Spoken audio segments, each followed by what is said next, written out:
आत्मीय भाइयों और बहनों, संकल्प शक्ति की प्रचंड प्रक्रिया प्रतिक्रिया। लेखक पंडित श्री राम शर्मा आचार्य। पृष्ठ 17। कैसा बीज और कैसे फल पढ़कर सुना रहे हैं आपको। स्वाध्याय सत्संग का क्रम बनाए रखते हुए चिंतन मनन जरूर कीजिएगा इस लेख का।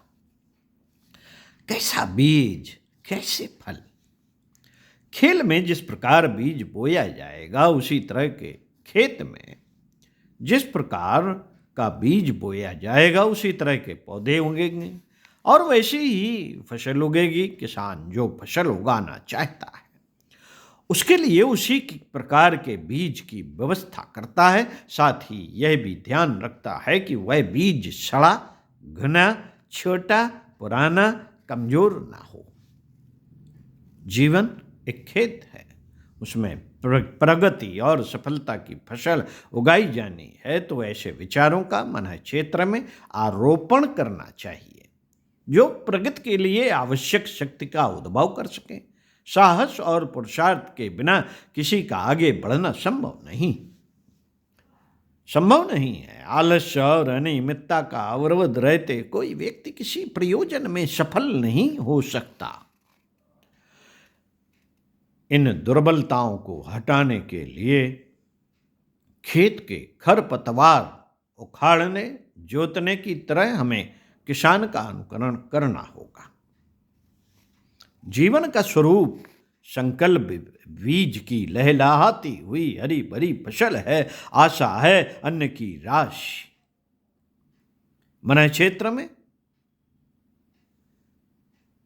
किन विचारों को स्थान मिले, इसके लिए अत्यधिक सतर्कता की आवश्यकता है।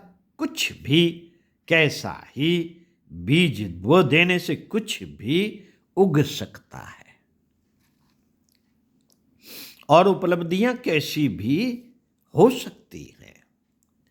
बीज की ओर से उपेक्षा बरतने वाला किसान अभीष्ट फसल काटने में सफल मनोरथ कैसे होगा। साथियों, प्रगति के लिए प्रयास बहुत किए जाते हैं, पर यह भुला दिया जाता है कि निर्धारित दिशा में प्रेरणा देने वाले और पथ प्रशस्त करने वाले समर्थ विचारों की अभीष्ट मात्रा संकलित कर ली गई या नहीं। वैयक्तिक दोष दुर्गुणों की कटीली झाड़ियां प्रगति के पथ को अवरुद्ध और दुरूह बनाती हैं। यह दुर्गुण और कुछ नहीं, उन विचारों के प्रतीक प्रतिनिधि हैं जिन्हें बहुत समय से ज्ञात या अविज्ञात रूप से मन क्षेत्र में सजोया जमाया रखा गया है। सर्प के काटने पर उसका विष एक बूंद ही रक्त में प्रवेश करता है, एक बूंद, पर वह कुछ ही देर में समस्त शरीर में फैल जाता है और अपना असर दिखाता है। कुविचार सर्पदंश की तरह है, वे ही अपना विस्तार करके दोष दुर्गुणों के रूप में फैल जाते हैं। कहने की आवश्यकता नहीं कि आंतरिक शत्रु मनोविकार बाहर के शस्त्रधारी शत्रुओं की अपेक्षा 1000 गुने अधिक बलिष्ठ और घातक होते हैं। दूर रहने वाले बाहरी शत्रुओं से बचने और उन्हें निरस्त करने के अनेक उपाय हो सकते हैं, पर अहर्निश हमेशा निरंतर सामने रहने वाले इन घर के भेदियों को क्या कहा जाए। अहर्निश सामने रहने वाले इन घर के भेदियों को क्या कहा जाए। आस्तीन के सांप की तरह वे सदा घातक ही सिद्ध होते हैं। साथियों, क्षतिग्रस्त, दुर्बल और मरणासन्न शरीर वस्तुतः उस रोग के विषाणुओं का ही खाया हुआ होता है। घन का कीड़ा चुपचाप लगा रहता है और विशाल शहतीर को खोखला कर देता है। कुविचार विषाणुओं से अधिक घातक और घुन से अधिक अदृश्य होते हैं वे भीतर जमकर बैठ जाते हैं और गुण कर्म स्वभाव की सारी संपदा को खोखली और विषाक्त बना देते हैं। मित्रों, ओछे स्वभाव के आदर्श रहित और लक्ष्य विहीन व्यक्ति जीवन की लाश ढोते रहते हैं। उनके मनोरथ सफल हो ही नहीं सकते, क्योंकि प्रगति के लिए प्रखर व्यक्तित्व की आवश्यकता है।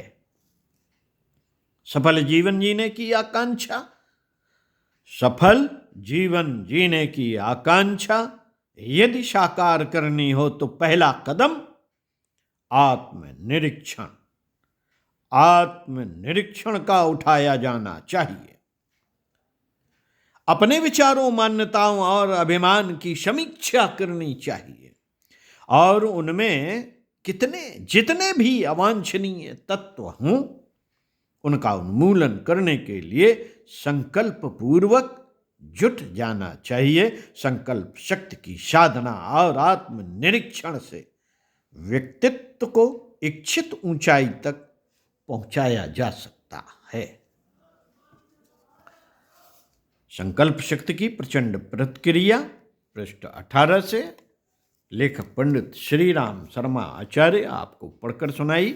अगले वीडियो में मिलते हैं एक नए विचार के साथ। प्रबल संकल्प शक्ति की प्रचंड प्रतिक्रिया।